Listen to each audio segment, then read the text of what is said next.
Hi everyone. Hello guys, welcome back to my vlog. Today is June 14th, 2019. It is now time for me to show you the new camera setup that I'm going to start using next year. This is the tripod that I've had for over a year now, and the only thing that I used out of it is just the light portion. As you can see, this circular thing is where the LED light comes from. This is where I'm going to set my iPod Touch. I'm not going to put it in the casing itself, even though it can fit in there. Instead, though, my iPod Touch has a clip behind it. I'm going to clip it to this and lay it flat so you can look down at the table below. And during days when it gets a little bit too dark, I'll probably use the light. You probably don't see the cord attached to it or the plug-in. It's just sitting over there somewhere, but like I said, if it's not that bright in this room, I'll get the cord out and use the light right here. This thing can go pretty tall. I think I can get it up one more using this portion right here, but I think it's tall enough. However, I'm not going to use this table at all. As you can see, it's a little bit wobbly. I think I am leaning towards still using the old gray card table that I've been using for the last few years now. Because not only it's a little bit taller, and it's stable so it won't shake as much, but it's also wider so that when you look down, you're not going to see the walls or the floors.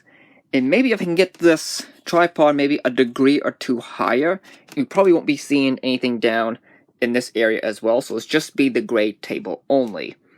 That would be perfect for all of my Welby's winning tickets, Monopoly game board unboxings, and my trading card openings and whatnot.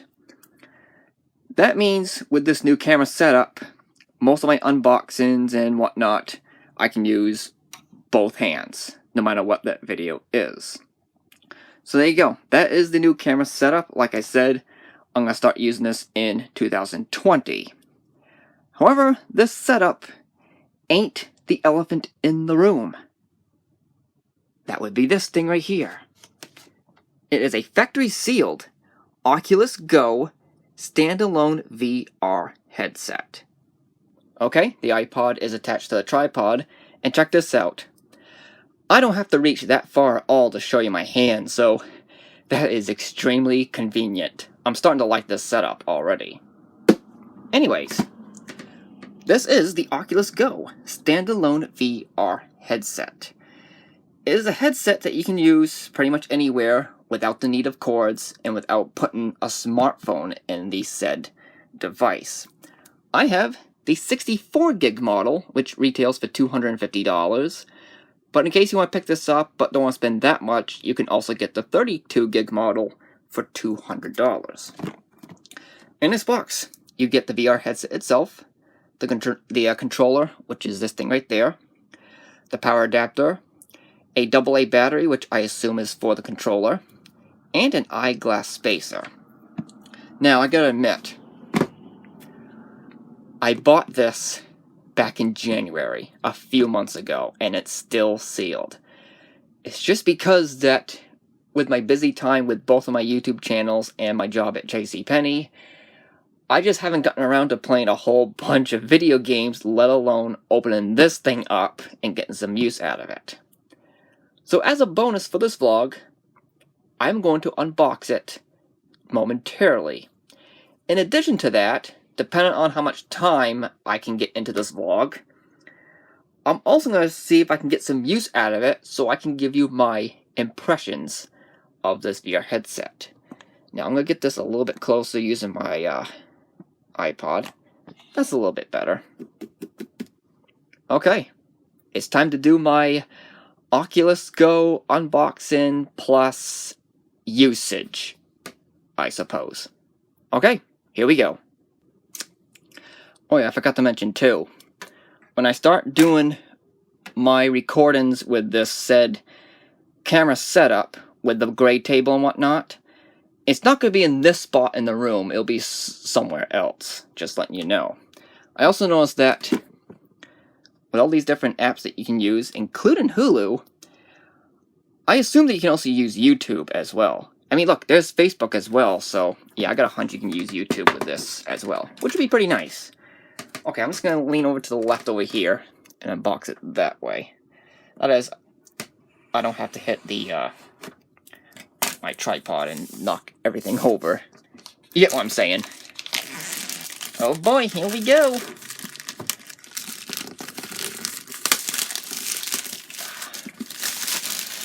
Here, I don't need the scissors anymore. Give me 1 second. Okay. Open sesame. Yeah, this is a little bit easier to do with both hands. This is something I gotta start doing with my Monopoly game boards as well. Just a empty shell. There's the headset itself. Get that out very, very slowly. Uh-oh, hang on. Oh, something here. Grab your phone to get started. That's right, you don't put your smartphone in here. Rather, you just, as it says right here, you download the Oculus app and you just use it from there. So once, like it says, and I quote, download the Oculus app on your mobile phone to set up your headset. I'll do that momentarily, but I just want to get the unboxing done and over with first. Looks pretty cool, even though I've already seen it on the front of the box. I'll also give you a look at what's in here. Ooh, spooky. There's actually, looks like some plastic on it. Yeah. I'll also do that right now. There we go. Alright, let's set that down. I'll throw these pieces of plastic away. That is something that can come off my fingers. Don't you hate the pieces of plastic that get stuck to your fingers because of the static? Oh, okay, I finally got it off. The controller is next. I'll show you, I'll just like hold it with my right hand. Let's see. Oh, is that another piece of plastic? And it is.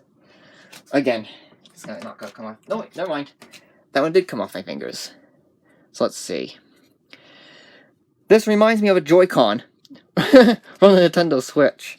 It looks like it has one button up there. Yeah, it's just one ply. I was thinking there'd be like 2 pushes on like one here and then one here, but it's just one button. Looks like this is also a button, but this touch thing right here may also be maybe used for navigation. Then you also have a back arrow and this little icon right here. Let me get that into focus if I can. I think that would be the home button, but I'm just guessing that. Now, which way should I twist this? Well, maybe I should just pull it out. Don't know, but, if I can't open it, then where would the AA battery go? I think the instruction manual will explain it. I just don't want to break anything. It looks like everything else inside of this little box. Yeah, there's nothing there, too. Okay. There's the AC adapter. Looks like this is the eyeglass spacer. Looks like the cord is in there. You can just see the cord sticking out right there on the top. Now, I wonder what these are. Well, there's the battery. It is Mitsubishi Electric.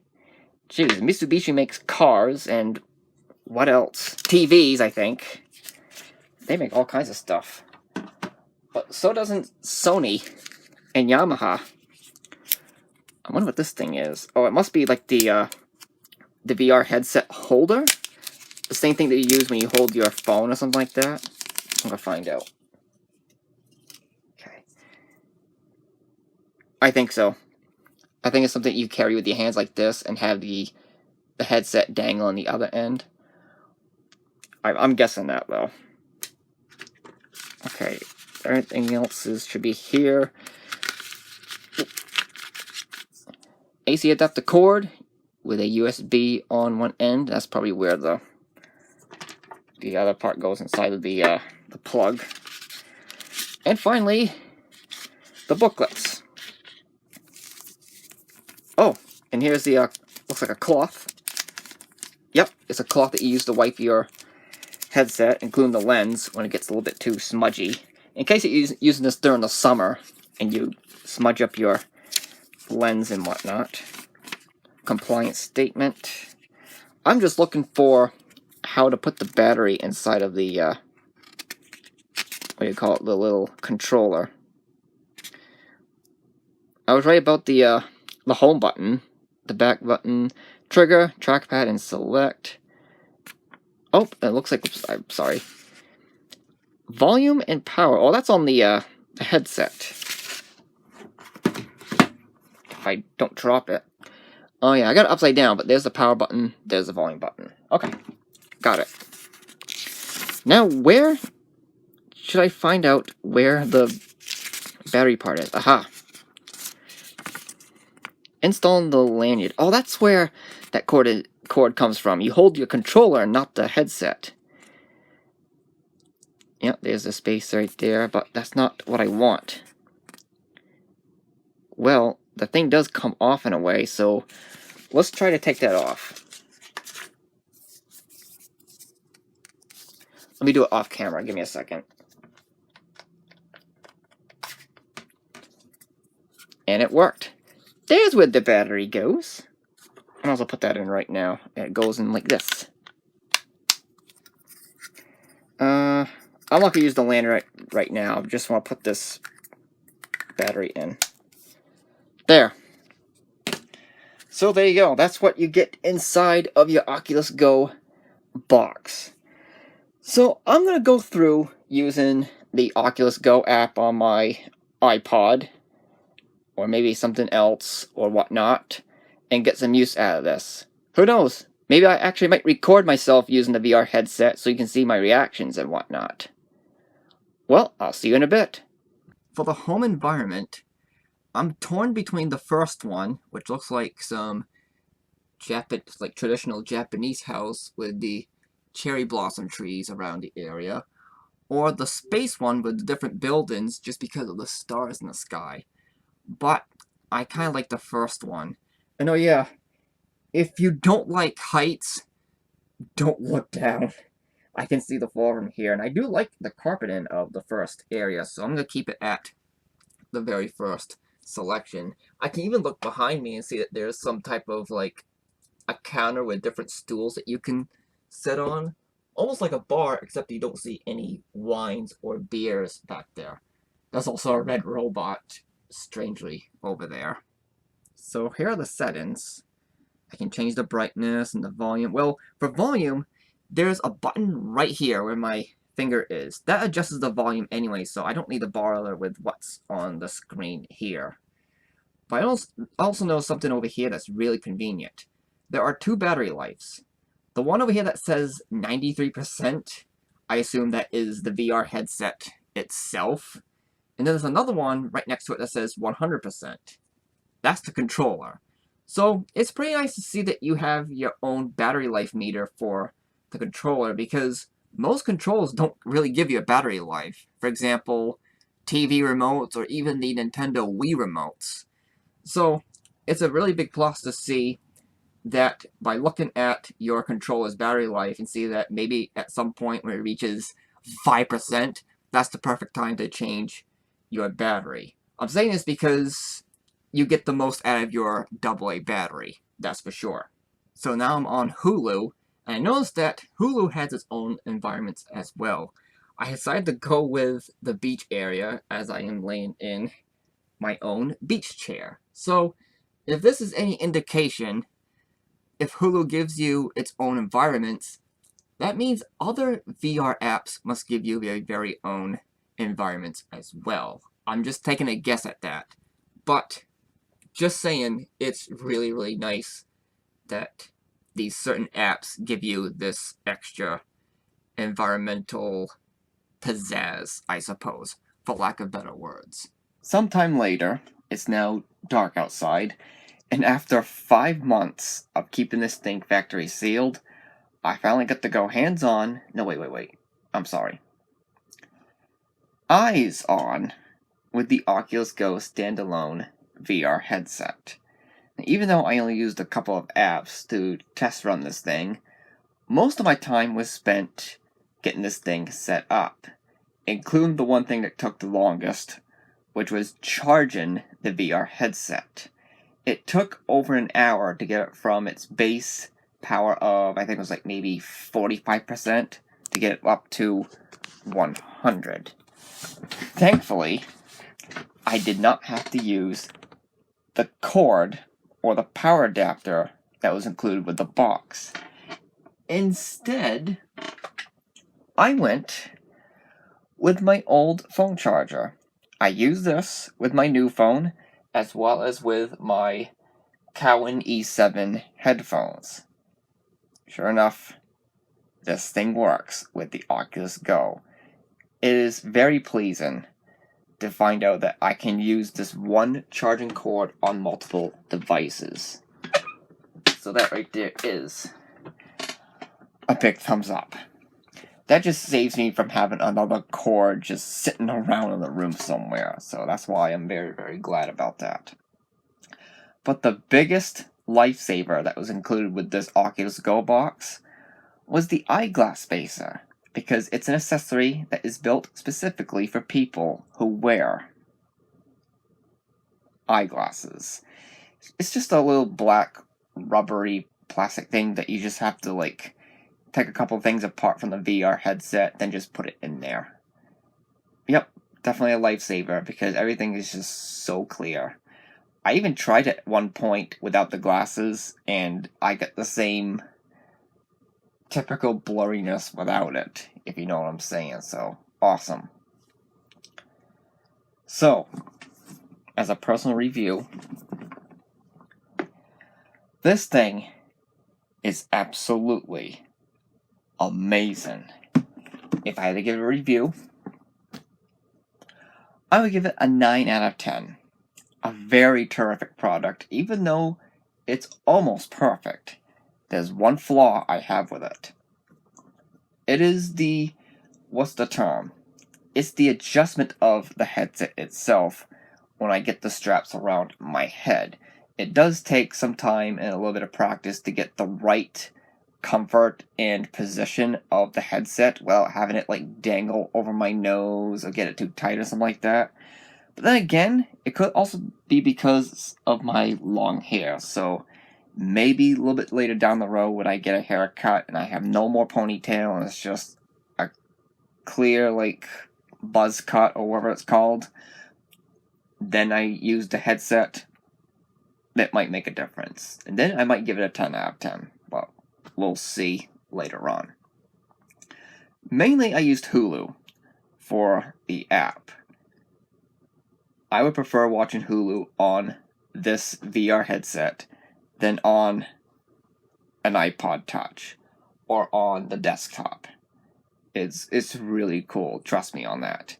Now, if you're a video gamer, even though there's some video game apps that you can play on here, as such I see ones on here like Ultra Wings and Rush. On the back there's Where's Omnom? Yep, Where's Omnom and such, so there's some video games in here. I would highly suggest passing on the Oculus Go and instead go with the upcoming Oculus Quest. The minimum price for the Quest would be, I think it's like $400, but everything that you use is specifically all video games. The Oculus Go is more like a general use. You get some video games for it, but with stuff like Hulu, Netflix, and Facebook and whatnot, it's just for, like I said, it's like an overall, all-around balanced kind of VR headset. But again, really, really cool nonetheless. And as you just saw, I used my webcam to show some footage of myself using the headset because I wanted to have a camera that's just standing still, and the webcam easily does it sitting on my my monitor, as well as me using both hands and trying to just go free for all, if you know what I'm saying. So I used that instead of the iPod Touch. But yeah, I wonder when the next time I'll use the Oculus Go, though, seeing that I'm kind of having my hands full with my YouTube channels and whatnot. I'll say this much though. I want to be a little bit honest. I mostly used Hulu because of one little thing. I don't think I mentioned this, so I might as well do it. Did you know that back on last Black Friday, which was 7 months ago, just rounded that up there, that Hulu had a Black Friday special of you could watch, generally Hulu. Well, Hulu used to be free for a while, but a little while ago, they changed it so that you have to pay to watch it. So originally they go for $7.99 a month, but the Black Friday special was 99 cents a month for 12 months straight. Just as long as you're willing to let Hulu accept Hulu charging your debit, credit card, or PayPal account at 99 cents a month for the whole 12 months straight. So right now, I'm letting Hulu charge 99 cents a month until this upcoming November, and who knows, they might have the same Black Friday special again, and I'll do it again, but if they don't, I'm going to cut that off. So I was mainly using Hulu on the VR just to get my 99 cents worth. After all, the last time I used Hulu was back in around like January or February, where all I did was watch seasons 4 and 5 of Yu-Gi-Oh! So I can finish off the traditional Yu-Gi-Oh! Arc. But after that, I didn't use it since, so might as well get my money's worth. But yeah, if you're getting into VR for the first time, I would highly recommend going for the Oculus Go. Don't buy any of the cheap ones that you see at Walmart where you put your smartphone in and whatnot and just do it that way. No. You need to go all out with something like the Oculus Go. But also, like I said, if you're in it just for purely video games, wait until the Oculus Quest comes out instead. I think it comes out like next week, but I don't remember that. Okay, so there you go. That's my Oculus Go unboxing and my hands-on usage with it. And with that, that's going to do it for this vlog. Thank you so much for watching. Like and subscribe for more, and don't forget to check out my gaming channel, Markis P Gaming, for video game Let's Play content. I'm not too sure if I'll get any video game Let's Plays out of a VR headset. That's going to be a little bit tough to try to record. Maybe some years down the road I might be able to do it, but it'll be until then. But with that, I will see you guys later. But until then, like always, take care.